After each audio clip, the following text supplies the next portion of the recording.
Thank you, Chairman.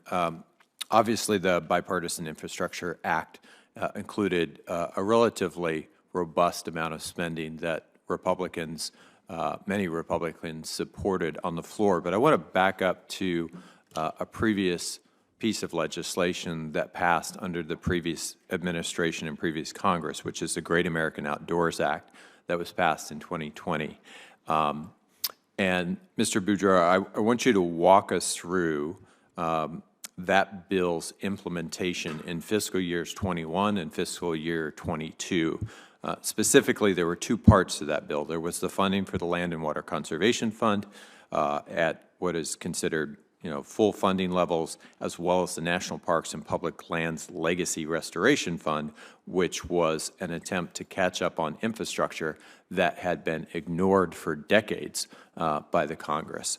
So walk us through implementation in fiscal year 21 and 22 for both of those programs, and what percentage of the funding that was approved by Congress made it onto the ground in both of those categories in each of those fiscal years.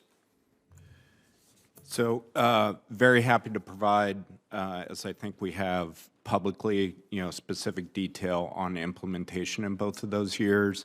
To describe our overall process, we go through a rigorous bottom-up process to identify areas where investments in order to address the backlog can have. Yeah, I'm not questioning the process. I want to understand what percentage of the funding allocated made it onto the ground in each of those categories in each of those fiscal years. So if 900 million, okay, very happy to do that. So what you're telling me is you don't have it at your fingertips, but you'll get it to us. Okay. Yes.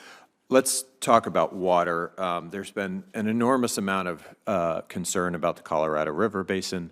That is fully appropriate. We are effectively using more water every single year than we have produced in that basin at this point. What has gotten less national attention is the Rio Grande Basin.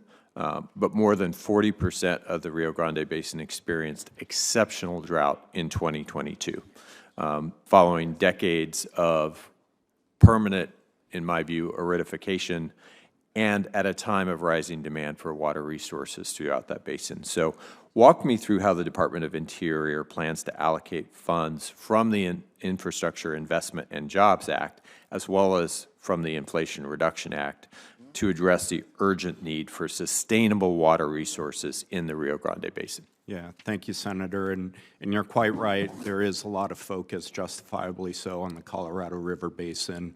That said, the Rio Grande is one of our highest priorities as well. And so we bring to bear the entire suite of tools that we have within the Bureau of Reclamation, including under investments to address drought and water infrastructure under both of these laws, but also our existing programs, including Water Smart.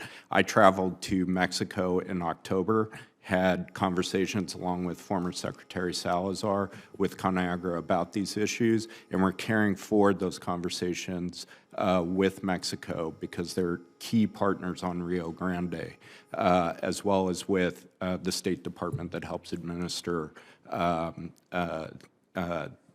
on the Rio Grande. Can you walk us through what the most effective tools that you have to be able to reduce pressure on the system, what you found to work in sort of order of priority, whether that's Water Smart, whether that's leasing, all of the different things you're using to try and balance supply and demand in this current situation? Yeah, so one of the most effective tools we have, and both of these pieces of legislation provide resources for it, is to increase water efficiency within the system. And so making investments at the irrigation district, the water conservation district level on straightforward issues like lining canals and working with irrigators to wring additional wet water out of the system is one of our highest priorities to get long-term benefits out of these bills. Thank you. And I just want to bring us back to the fact that it is directly because of our dependence on fossil fuel and the amount of carbon that's in the atmosphere that we have this devastating, and I mean devastating, economically devastating situation across the West. So while there has been an attempt by some to lead and by some not to lead on that issue, we are dealing with the reality of climate change each and every day. Our farmers, our tribes, our cities.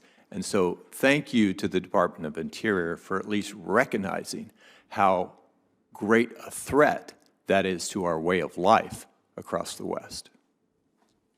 Thank you, Senator.